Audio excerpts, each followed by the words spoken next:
আমাদের কাছে একটা ইন্টেলিজেন্স ইনপুট এসেছিল যে আমাদের একজন সিনিয়র পলিটিশিয়ান আছেন হাওড়ার, ওনাকে এক্সটর্ট করার এবং ওনার ছেলেরকে হানি ট্র্যাপ করে এবং কিডন্যাপ করার একটা ছকে আছে, একটা প্ল্যানিং আছে, কোনো একটা অর্গানাইজেশন এর মধ্যে যুক্ত আছে। পাকিস্তানের কুখ্যাত গ্যাংস্টার শাহজাদ ভাট্টি গ্রুপের সক্রিয় সদস্য হামিম মণ্ডলকে বৃহস্পতিবার গ্রেফতার করেছিল পশ্চিমবঙ্গ এসটিএফ। এবার ঝাড়খণ্ড থেকে তার বান্ধবী অর্পিতা সরকারকেও গ্রেফতার করেছে পুলিশ। আর তারপরেই উঠে আসছে হানি ট্র্যাপের প্রসঙ্গ।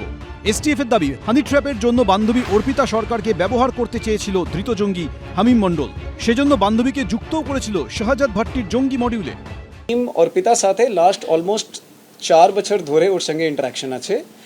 আর মানে এটা ইনস্টাগ্রাম বেসড ইন্টারাকশন ছিল, তারপরে এরা দেখাও করতো, মানে একরকম অফেয়ারই বলা যায়। আর তার মধ্যেই আমরা দেখলাম কি লাস্ট কয়েক মাস ধরে হি ওয়াজ অলসো ইনফ্লুয়েন্স, মানে অর্পিতাকে ইনফ্লুয়েন্স করে কিছুটা এই গ্যাংয়ের অ্যাক্টিভিটিস মধ্যেও ইনভলভ করার চেষ্টা করছিল। পাক গুপ্তচর সংস্থা আইএসআই বা পাকিস্তানের বিভিন্ন জঙ্গি গোষ্ঠীর বিরুদ্ধে বারবার হানি ট্র্যাপের অভিযোগ উঠেছে। গত বছরই ইউটিউবারের আড়ালে পাক চরবৃত্তির অভিযোগে গ্রেফতার করা হয়েছিল ইউটিউবার জ্যোতি মালহোত্রাকে। তাকে হানি ট্র্যাপ হিসেবে ব্যবহার করার চেষ্টা হয়েছিল বলেও অভিযোগ ওঠে। ডিসেম্বর 2013 পাক গুপ্তচর সংস্থা আইএসআইকে তথ্য পাচারের অভিযোগে ব্যারাকপুর থেকে প্রাক্তন সেনাকর্মী মদন মোহন পালকে গ্রেফতার করে কেন্দ্রীয় গোয়েন্দারা। ডিসেম্বর 2015 আইএসআই চর সন্দেহে দিল্লি পুলিশের হাতে গ্রেফতার হয় রঞ্জিত নামে বায়ুসেনার হেড কনস্টেবল। মহিলাদের টোপ দিয়ে তার কাছ থেকে ভারতের প্রতিরক্ষা সংক্রান্ত তথ্য হাতিয়ে নেওয়ার অভিযোগ ওঠে পাক গুপ্তচর সংস্থার বিরুদ্ধে। ফেব্রুয়ারি 2016 পাক গুপ্তচর সংস্থার আধিকারিককে সামরিক তথ্য পাচারের অভিযোগে রাজস্থানের বার্মের থেকে গ্রেফতার হন ডাক বিভাগের 3 কর্মী। 2018 সালে হানি ট্র্যাপে পড়ে বেশ কিছু নিরাপত্তা সংক্রান্ত তথ্য পাচারের অভিযোগে গ্রেফতার করা হয় বায়ুসেনার গ্রুপ ক্যাপ্টেন অরুণ মারওয়াকে।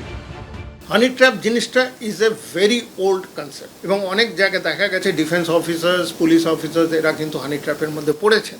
তো এই জিনিসটা খুব সচেতন থাকা দরকার যে ন্যাশনাল সিকিউরিটি কম্প্রোমাইজ করা যাবে না, এটা কিন্তু খুব পরিষ্কারভাবে সবার জানা দরকার। এবং আমাদের যে অফিসিয়াল সিক্রেট অ্যাক্ট যেটা আমরা সাইন করে থাকি ওয়াইল ইন সার্ভিস, সেটা আমার মনে হয় after retirement also it should be valid.